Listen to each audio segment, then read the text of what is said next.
Adjoining the Polish stud farm of Wolborts near Tomaszów, a piece of tolerably level ground now served as 2/LG2's operational airfield.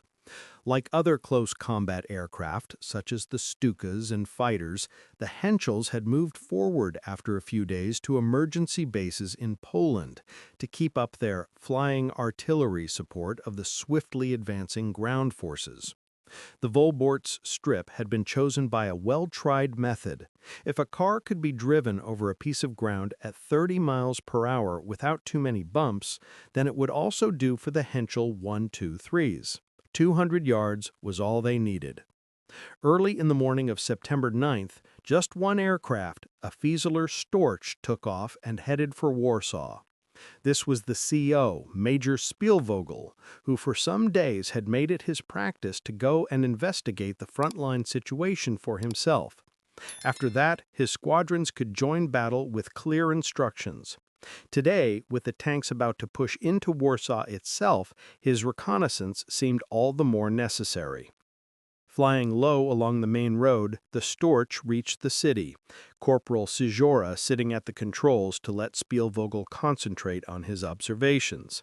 First into view came a sea of houses, amongst which stretched a wide field of bomb craters and ruined hangars, Okęcie airfield, scene of so many attacks by bombers and dive bombers at the campaign's outset.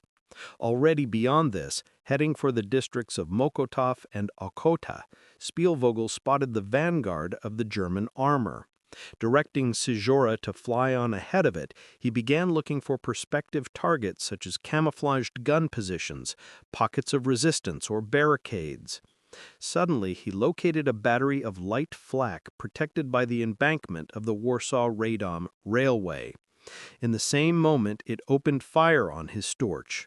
Shell splinters and bullets smacked into the fuselage and cockpit. Bzura slumped down, hit in the stomach. Spielvogel reached for the control column, but there was no hope of making a getaway.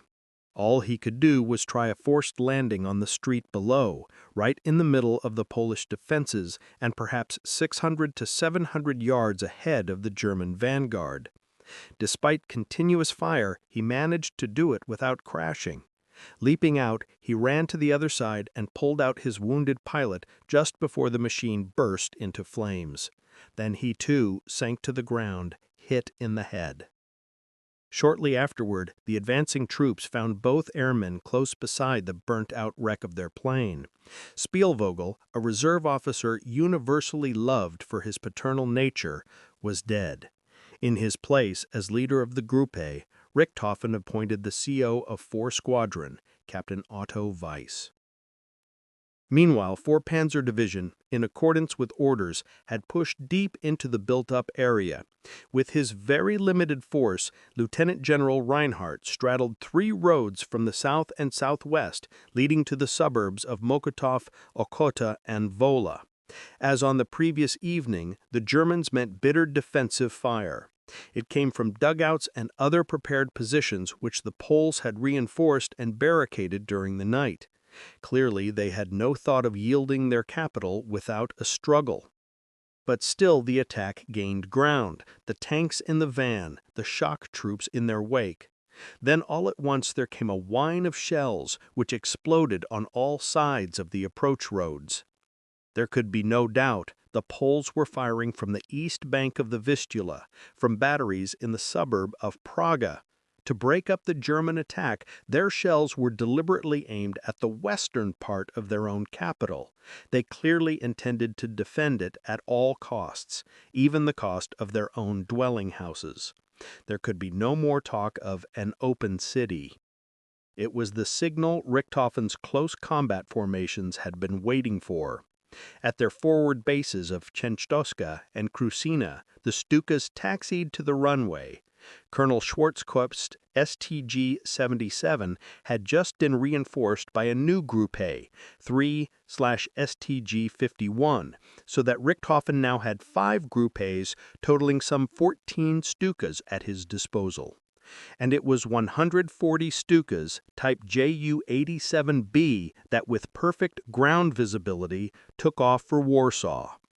Since the early attacks on Warsaw's airfields, aircraft factories, and transmitting stations by Kesselring's Luftwaffe 1 from East Prussia and Pomerania, only small formations had operated against the capital. These had bombed shunting stations and the Vistula bridges without notable success. The raid of September 8th was on a larger scale. Half rolling into their dives over the shining ribbon of the Vistula, the Stukas dived with screaming sirens on their targets. The bridges swelled at an uncomfortable rate in the bomb sites. They weren't the targets, but served as orientation posts, divided up between the different units. The real targets were on the eastern bank, the heavy batteries that were shelling the western city. In a hail of flak, the Stukas released their bombs, pulled out, and zoomed up again. Other formations bombarded the roads and railways leading from Praga to the east to block or at least interrupt the frenzied enemy troop movements. In the western city, the ground resistance grew stiffer. The battle planes were sent in, and many a street barricade had to be stormed by the infantry. By 10 o'clock, advance elements of the 35th Panzer Regiment and the 12th Rifle Regiment had reached Warsaw's main railway station, but here they ground to a halt. Their flanks, presented to a maze of streets on either side, were completely unprotected for miles back. The enemy had only to make a determined counterattack for the two regiments to become entirely cut off. Realizing the danger, General Reinhardt ordered a temporary ceasefire, and the regiments were pulled back to the outer suburbs. Reinhardt's report to the 16th Army Corps read, "After heavy losses, my attack on the city has had to be discontinued. Unexpectedly sharp resistance by the enemy with all weapons has rendered a single armored division supported only by 4 infantry battalions a quite insufficient force to obtain a decisive outcome." But there was something else.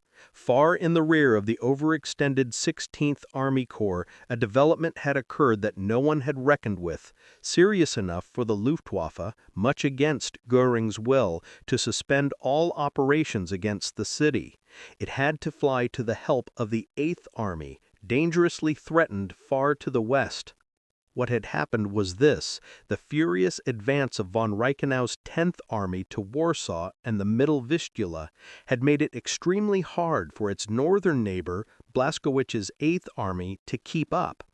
Advancing via Lodz, the latter's task was to maintain contact on the north and plug all the holes the 10th Army had left in its rear, and do so with the utmost celerity.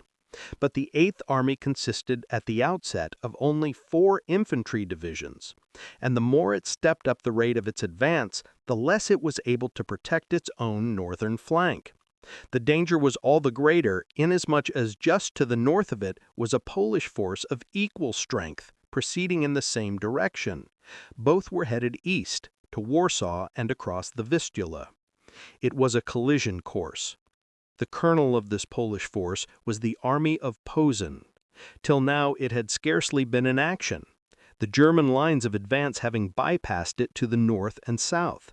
Its 4 divisions and 2 cavalry brigades were thus still up to full strength. Furthermore, it was reinforced by parts of the Pomeranian Army, which had withdrawn southwards before the German 4th Army's assault on Bronnberg. The Polish field commander, General Kutrzeba, had seen his chance as early as September 3rd to make an attack southwards on the weak northern flank of the German 8th Army, but the Polish High Command had withheld his permission. Kutrzeba was ordered to withdraw his divisions eastwards intact. The Poles marched by night, and by day lay up in the forests. All that the German army reconnaissance planes spotted was an occasional troop column. They had no idea that here was a whole army in a splendid position to take their own troops in their rear. On September 8th and 9th, the Poles reached the region of Kutno, with the Vistula to the north of them and its tributary, the Bzura, to the south. On the southern bank of the Bzura, the 8th Army's 30th Infantry Division under Major General von Briesen was formed up as a staggered rearguard, facing left and back. It was nothing but a slender screen. General Kutrzeba did not let his chance slip twice. During the night of September 9th to 10th, he attacked southwards across the Bzura, piercing the German line in a number of places at the first attempt. The 30th Infantry Division streamed back in retreat. It was the first and only large-scale offensive operation by the Poles during the whole campaign, and it forced the Germans to take drastic remedial action. General Blaskowitz's whole Eighth Army had abruptly to stop its dash towards Warsaw and the Vistula and turn right round to repair the enemy breaches in its rear. Not only that, but the 10th Army units inside Warsaw's periphery had to quit the capital and march back to front against the Bzura. This chess move by the 10th Army's Chief of Staff, Lieutenant General Friedrich Paulus, later to command the Army of Stalingrad, contained the germ of his plan to turn the German reverse into a battle of encirclement in which the Poles would be annihilated. Meanwhile, the situation was so serious that on September 11th, the German Army Group South, for the first time since the war's outbreak, called urgently for the commitment of maximum air strength against the region of Kutno. Any further attack on Warsaw by either ground or air forces had suddenly become quite out of the question. All the more singular, therefore, was the scene enacted that same morning on the advanced landing field of Konski, when a Ju-52 touched down, bringing Hitler and his staff for a tour of the front. Up marched General von Reichenau, who solemnly boasted to the Führer that his army had already entered Warsaw on the 10th day of the campaign. Richthofen, who was also present, could hardly believe his ears. Nothing about the army's withdrawal, nothing about the perilous situation on the Bzura. He made haste to get back to his command post as soon as he could. The role of his close support units was now more important than ever before. On their landing field adjoining the Volgor stud farm, the HS-123s of 2/LG2 stood ready for takeoff. Captain Weiss, the new CO, had briefed his squadron commanders on the new strategic setup.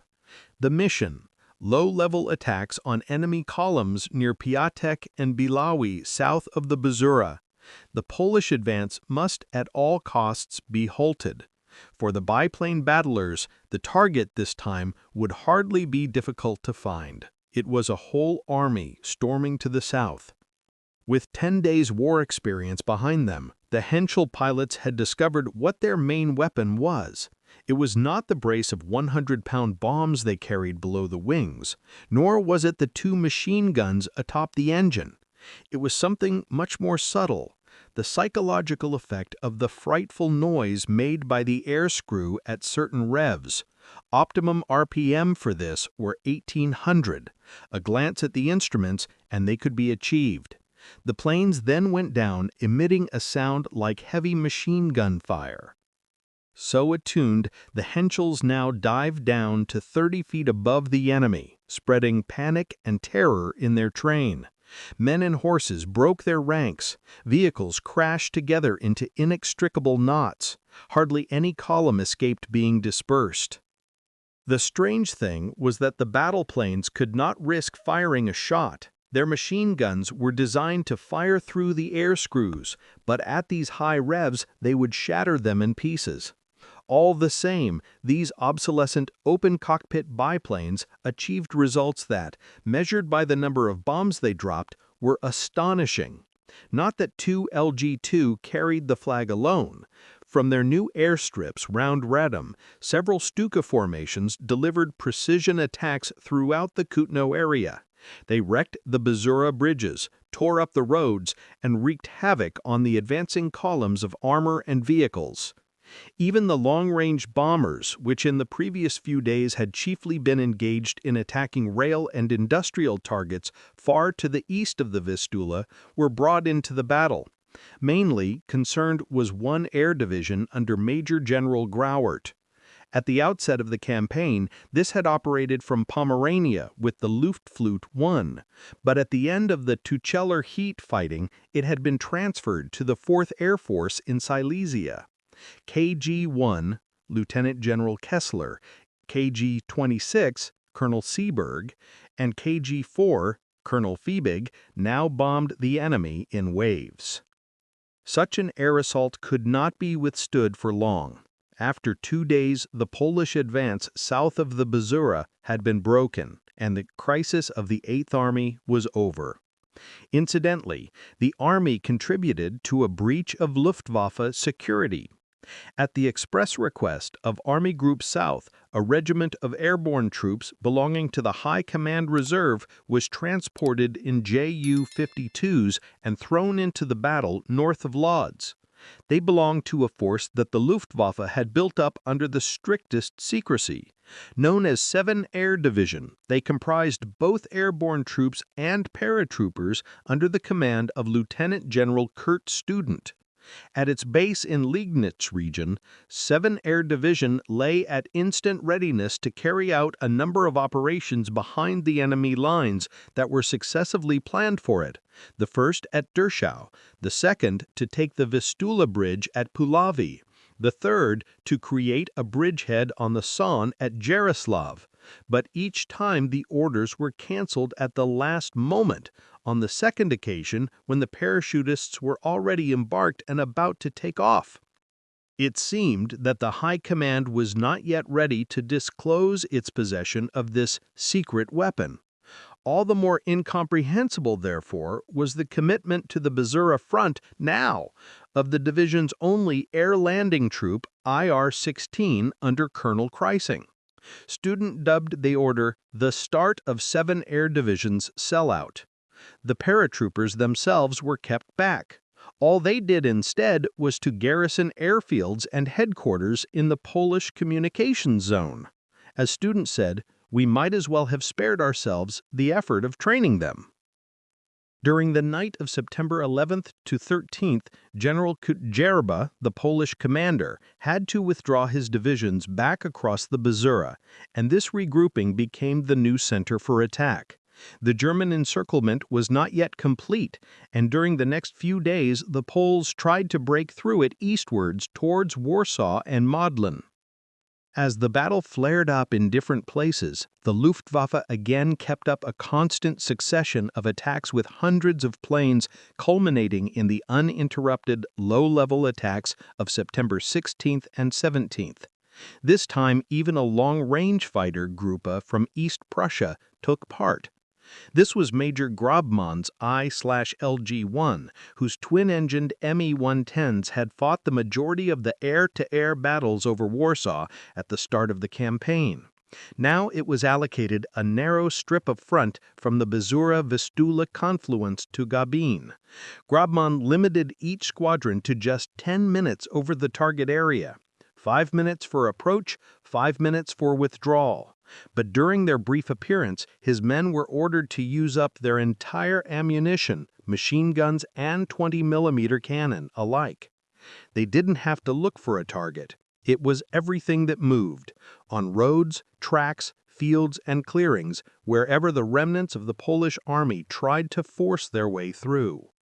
Back home, at their East Prussian base, the squadron commanders gave their reports to the CO.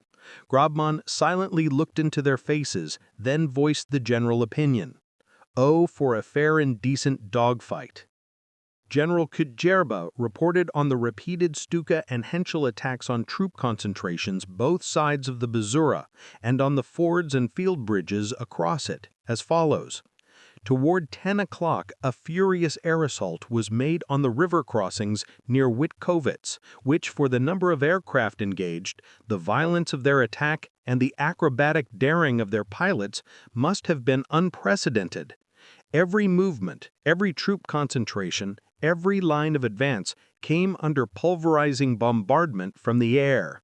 It was just hell on earth. The bridges were destroyed, the fords blocked, the waiting columns of men decimated. At another point he wrote, 3 of us, my chief of staff, another officer, and myself, found some sort of cover in a grove of birch trees outside the village of Mussary. There we remained unable to stir till about noon when the air raid stopped. We knew it was only for a moment, but had we stayed there, the chances of any of us surviving would have been slight. On September 18th and 19th, the Polish resistance collapsed. A few divisions and a few groups of stragglers, by keeping close to the Vistula through the Kępinoska forests, managed to get through to Modlin. But the mass of the Polish army, numbering 170,000, was captured. For the first time, the part that the Luftwaffe had played in ground operations had been decisive. While the Battle of the Bzura was raging, the Luftwaffe's CNC in Berlin had implemented two important decisions about its future application. One, from September 12th onwards, but mostly a week later, large numbers of bombers, dive bombers, long and short-range fighters were withdrawn from Poland and posted back home. 2. The provisions of Operation Seaside, the mass attack on Warsaw, appeared again in Luftwaffe orders. On September 13th, the operations air commander, Richthofen, was ordered on the telephone to pit his forces against the northwestern district of the city, not only Stukas, but horizontal bombers as well. Richthofen's after-comments on the inadequate preparations were as follows. Only 183 aircraft engaged the enemy. Chaos over the target was indescribable. Not a single unit attacked at its appointed time, and aircraft nearly collided in the act of bombing. Below, there was just a sea of flame and smoke, so that accurate assessment of results was impossible. And this was called the first terror raid of World War II. The documentary evidence available suggests the contrary. Daily orders of the Luftwaffe High Command included the reiterated precept, military targets only. Even these were to be spared if situated in heavily populated city areas, directive for September 2nd. For the large-scale attack on Warsaw, ordered for September 17th, the orders, signed by Göring himself, read, "Priority of attack shall be given to public utilities, water, gas, and power sources, barracks and ammunition dumps, the Voivode building, citadel, Ministry of War, Inspectorate General, traffic centers, and known battery positions. See Warsaw sketch map." This sketch map, on which military installations were prominently marked, formed part of the very complete target material carried by every bomber crew. Did the Luftwaffe adhere to its orders? Amongst much other evidence about this is the report of the French air attaché in Warsaw, General Armengaud. He informed his government in Paris on September 14th, "I must emphasize that operations by the German Air Force have been in conformity with the rules of warfare. Only military targets have been attacked. If civilians have been killed and wounded, it was only because they remained in proximity to such targets. It is important that this becomes known in France and England, lest reprisals be taken for which there is no cause, and so that we ourselves do not unleash total war in the air." From the end of the Battle of the Bzura onwards, the German siege ring squeezed ever more tightly on the adjacent strongholds of Warsaw and Modlin. But it was not until September 24th that the German armies had really closed in for the attack.